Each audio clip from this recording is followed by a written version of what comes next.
तो UPSC CAPF assistant commandant exam के paper 2 के लिए आर्गुमेंट राइटिंग की सीरीज़ में आज हम सेकंड टॉपिक लेने वाले हैं, जिसके बारे में हम डिस्कस करेंगे पॉइंट्स फेवर में और अगेंस्ट में. So stay connected.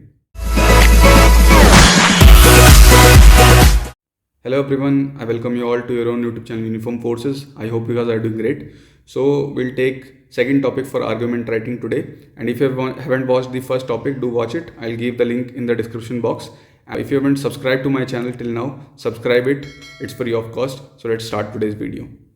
So let's take topic second for argument writing. If you haven't watched the first topic, do watch it from the link in the description box.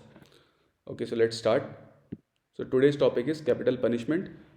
You know that it's a long debate ki whether there should be death penalty or not for certain crimes. ठीक है, तो इस पे हम बात कर लेते हैं. सबसे पहले हम बात करेंगे the arguments in favor कि yes there should be capital punishment, there should be death penalty.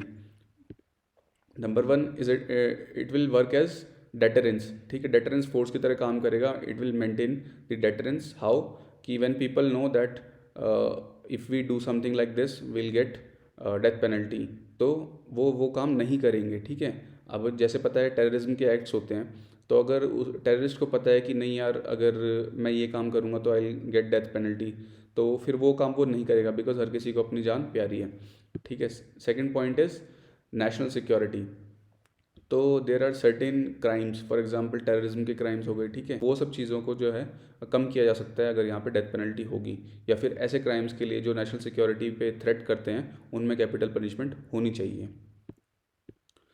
Acts that shake the collectiveness. ठीक है, कलेक्टिव कॉन्साइंस को शेक करते हैं कुछ ऐसे एक्ट्स होते हैं. फॉर एग्जांपल अगर हम निर्भया रेप केस देखें, तो उस टाइम भी लोगों का जो इमोशनल, मैं बोलूँगा गुस्सा था या फिर इमोशनल फीलिंग्स थी, बहुत ज़्यादा हर्ट हुई थी.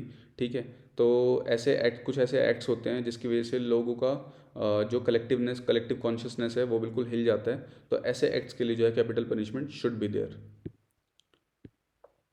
इसके बाद एक है सेफ्टी ऑफ सिटीजन्स. ठीक है, because there are certain crimes जो लोगों के बीच जो है एक फियर साइकोसिस क्रिएट करते हैं. ठीक है, अगर ऐसे क्राइम्स में जो है हम कैपिटल पनिशमेंट रखेंगे, ठीक है, लाइक मर्डर हो गया किसी का, हीनस क्राइम्स हो गए जैसे रेप हो गया, टेररिज्म के एक्ट्स हो गए, तो अगर इस तरीके के क्राइम्स के ऊपर हम कैपिटल पनिशमेंट को एक पेनल्टी रखते हैं, तो दैट विल रिड्यूस. ठीक है, इस ऐसे केसेस जो हैं होने, ऐसे क्राइम्स जो हैं होने कम हो जाएंगे या फिर ख़त्म हो जाएंगे, और उससे जो है सिटीजन्स की सेफ्टी भी बनी रहेगी. अब ले लेते हैं आर्ग्यूमेंट्स इन अगेंस्ट, मतलब the capital punishment should not be there, death penalty should not be there. तो first point in this is high degree of subjectivity. In many of the cases it has been observe, death cases जहाँ पर death sentence दिया गया है वहाँ पर देखा गया है कि there is high degree of subjectivity.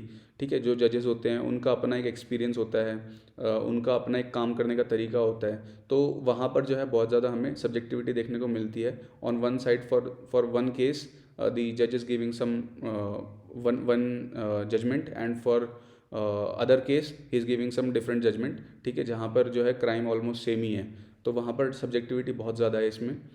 इसके बाद मेंटल स्ट्रेस. तो दी जो कन्विक्टेड हैं उनको बहुत ज़्यादा मेंटल स्ट्रेस से गुजरना पड़ता है when they get to know that they are getting death punishment. Because अगर कोई इंसान मरने वाला है और तो वो कैसे रहेगा शांत, तो उसकी वजह से मेंटल स्ट्रेस बहुत ज़्यादा होता है. मेंटल, और उसके बाद बॉडी भी जो है वो अलग ही रेस्पॉन्ड करती है और काफ़ी सारी बीमारियां फिर होने का चांस रहता है. इसके बाद irreversible in nature. Now once suppose if someone is wrongly convicted, ठीक है, अगर उसको कोई फंसाया गया है या उस तरीके से वो कन्विक्ट हो चुका है और उसको डेथ पेनल्टी दी गई है, but later on it comes into notice कि भाई ही वाज इनोसेंट एक्चुअली, या he did not deserve that much that level of punishment, death penalty नहीं मिलनी चाहिए थी उसे, but now you can do nothing because that person is dead now. तो वो इरिवर्सिबल है, यहाँ पे कोई स्कोप नहीं है आपको अपने जजमेंट को चेंज करने का या फिर उस पनिशमेंट को चेंज करने का.